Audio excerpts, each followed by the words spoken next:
Olá, gente querida, como vocês estão? Espero que bem. Vamos a mais um devocional.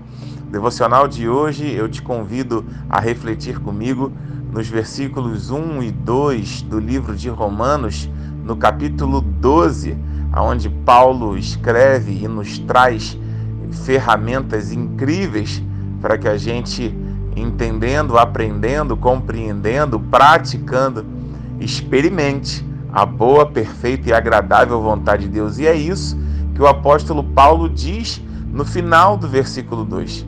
Ele diz: assim vocês conhecerão a vontade de Deus, isto é, aquilo que é bom, perfeito e agradável a Ele. Em outras versões vão dizer: para que vocês experimentem a boa, perfeita e agradável vontade de Deus. Mas nós não podemos ignorar aquilo que nos leva a experimentar a boa, perfeita e agradável vontade de Deus. E Paulo está falando no versículo 1 e na outra metade do versículo 2, tudo aquilo que nos encaminha, tudo aquilo que nos leva, que nos conduz a experimentar a boa, perfeita e agradável vontade de Deus. Vontade essa que eu nem preciso perguntar se alguém por aqui gostaria de experimentar. É óbvio que todos nós gostaríamos de experimentar a vontade de Deus. Todos nós ansiamos por experimentar a boa, perfeita e agradável vontade de Deus, e Ele tem essa vontade maravilhosa disponível para que a gente experimente. Mas para isso, Paulo nos dá um caminho que nós não podemos ignorar. E que caminho é esse? Vamos ler desde o início do versículo 1, onde Paulo começa dizendo: portanto, meus irmãos, por causa da grande misericórdia de Deus, eu peço que vocês se ofereçam completamente a Deus como um sacrifício vivo, dedicado ao seu serviço e agradável a Ele. Esta é a verdadeira adoração que vocês devem oferecer a Deus. E não vivam como esse mundo, mas deixem que Deus os transforme por meio da sua completa mudança de mente em vocês. E assim vocês conhecerão a vontade de Deus, isto é, aquilo que é bom, perfeito e agradável. Olha só que coisa linda, Paulo nos dá um caminho a ser trilhado, Paulo nos dá uma vontade a ser obedecida antes que essa vontade boa, perfeita e agradável seja estabelecida sobre a nossa vida. E que vontade é essa que Deus tem para nós, para que nos encaminhe a manifestação dessa vontade boa, perfeita e agradável? Deus deseja que nós andemos por esse caminho. E Paulo diz: por causa das misericórdias dele, eu peço que vocês se ofereçam.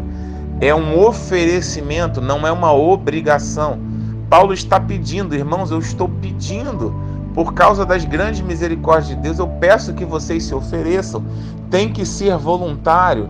Se não for voluntário, se não for um desejo do nosso coração, se for somente uma religiosidade, se for somente uma obrigação, um legalismo a ser cumprido, nós não experimentaremos a boa, perfeita e agradável vontade de Deus. Precisa ser voluntário. De repente você tem feito coisas e tem se perguntado: por que eu não tenho experimentado a vontade de Deus? Eu vou à igreja, eu vou ao culto, eu leio a Bíblia, enfim, eu ajudo os pobres, eu faço um montão de coisa. Por que eu não experimento essa vontade de Deus? De repente é porque você está fazendo isso, mas não está fazendo de forma voluntária, mas não está fazendo se oferecendo. De repente você está fazendo como um ritual, como uma obrigação. De repente você está fazendo com medo de ir para o inferno. De repente você está fazendo por barganha, querendo receber algo em troca. E nós precisamos entender muito bem o que diz o versículo 1 de Romanos 12. Meus irmãos, por causa da grande misericórdia divina, é que eu peço que vocês se ofereçam completamente a Deus como um sacrifício vivo, dedicado ao seu serviço e agradável a Ele. É pela misericórdia divina, o motivo pelo qual nós nos entregamos, nos oferecemos como sacrifício vivo, santo e agradável a Deus. O motivo é a misericórdia dele. É pelo caminho da misericórdia. É a misericórdia que nos constrange e nos leva a nos oferecer de forma completa. Não é a bênção, não é a barganha. Não fazemos por aquilo que Deus pode nos dar mas fazemos por aquilo que Ele já nos deu. A misericórdia de Deus não se remete a algo que Ele fará no futuro, mas a misericórdia dele revela aquilo que Ele já vem fazendo ao longo de toda a eternidade em nosso favor.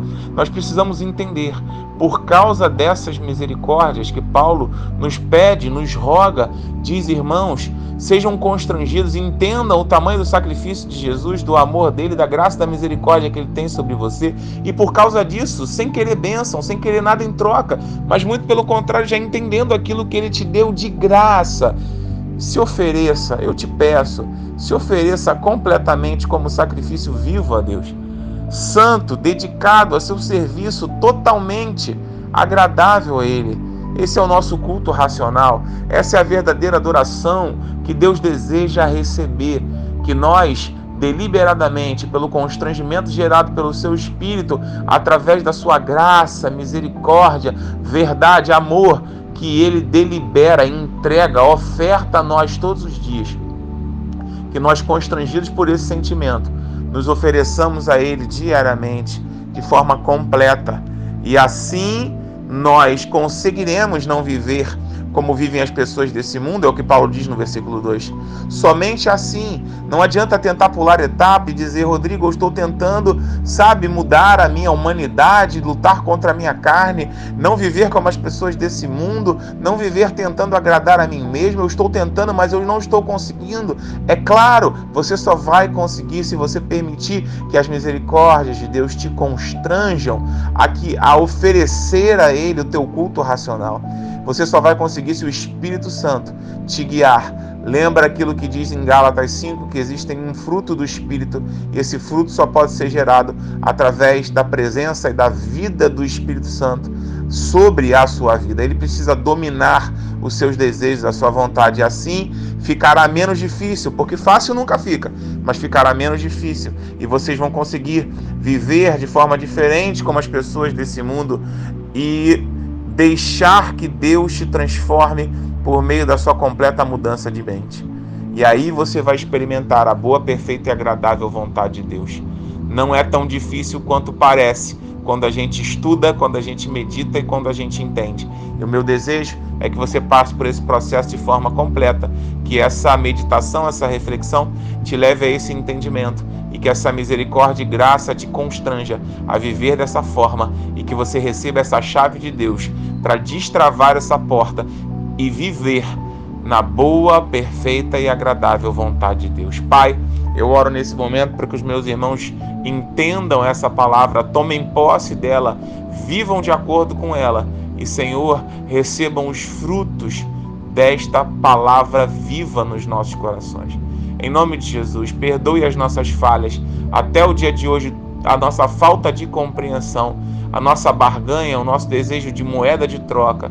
Perdoa, Senhor, o nosso desejo de te usar como um gênio da lâmpada, somente para receber das tuas bênçãos de tuas mãos.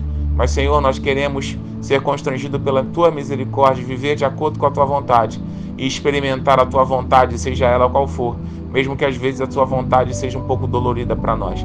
Nós te agradecemos desde já por tudo e oramos em nome de Jesus. Amém, amém, amém. Que Deus te abençoe. Um beijo no seu coração e até amanhã, se Deus quiser. Tchau, tchau.